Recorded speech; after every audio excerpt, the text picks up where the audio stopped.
সরকার পরিবর্তন হওয়াতে সব সমাধান হয়ে গেছে তা না। সরকার কখন কার হাতে জিম্মি হয়ে পড়বে তার কোনো নিশ্চয়তা নেই। এবং এই মূল্যহার নির্ধারণের ক্ষেত্রে বোঝা যাচ্ছে যে অলিগার্কদের হাতে সরকার জিম্মি।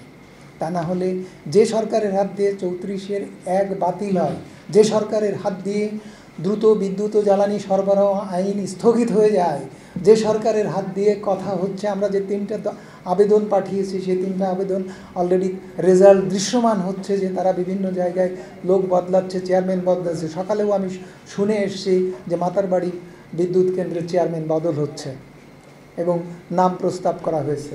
তো এই সমস্ত বিষয়গুলো তড়িৎভাবে যে সরকার হাত দিচ্ছে তারা লক্ষ্য করছে, কিন্তু মানে লাম্প হিসেবে বা গুচ্ছ হিসেবে বা প্যাকেজ হিসেবে যে সলিউশন আসা দরকার নির্দিষ্ট লক্ষ্যে পৌঁছাতে হলে, অর্থাৎ লুণ্ঠন প্রতিরোধ করার জন্য অলিগার্কদের ধ্বংস করতে হবে। অলিগার সৃষ্টি হয়েছে, লুণ্ঠন হয়েছে অলিগারদের দ্বারা, সেই লুণ্ঠন প্রতিরোধ করার জন্য অলিগারদের ধ্বংস করতে হবে।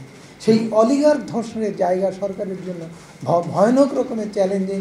যদি আমরা সরকারের পাশে দাঁড়াতে ব্যর্থ হই তাহলে সরকার ব্যর্থ হবে।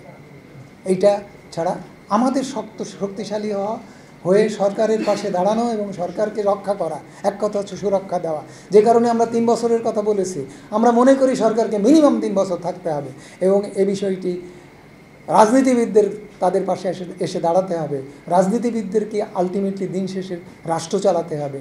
আজকে যদি এই সব বিষয়গুলোকে কার্পেটের তলায় চাপা দিয়ে যদি তারা ক্ষমতায় এসে ক্ষমতা গ্রহণ করে এবং ক্ষমতাবান হয়, তাহলে আমরা যে তিমিরে ছিলাম সেই তিমিরেই আছি। এই আতঙ্ক থেকেই আমরা বলতে চাচ্ছি যে শুধু জ্বালানি খাত না, সর্বক্ষেত্রে অলিগার সৃষ্টি হয়েছে। তাদেরকে ধ্বংস এবং লুণ্ঠন প্রতিরোধ, এইটাই হচ্ছে মূল কথা এই মুহূর্তে।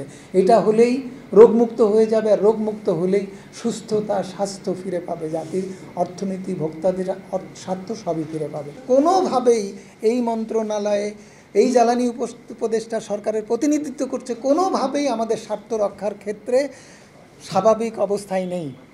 আমি আর নিরাপদ শব্দটা ব্যবহার করলাম না।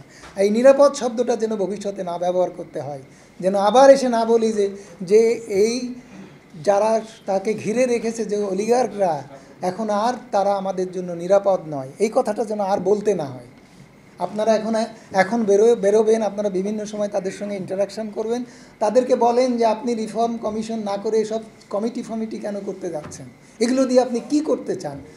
আপনি যে বুঝ থেকে করেছেন, জাতি এখন সে বুঝ থেকে বহু দূর চলে গেছে।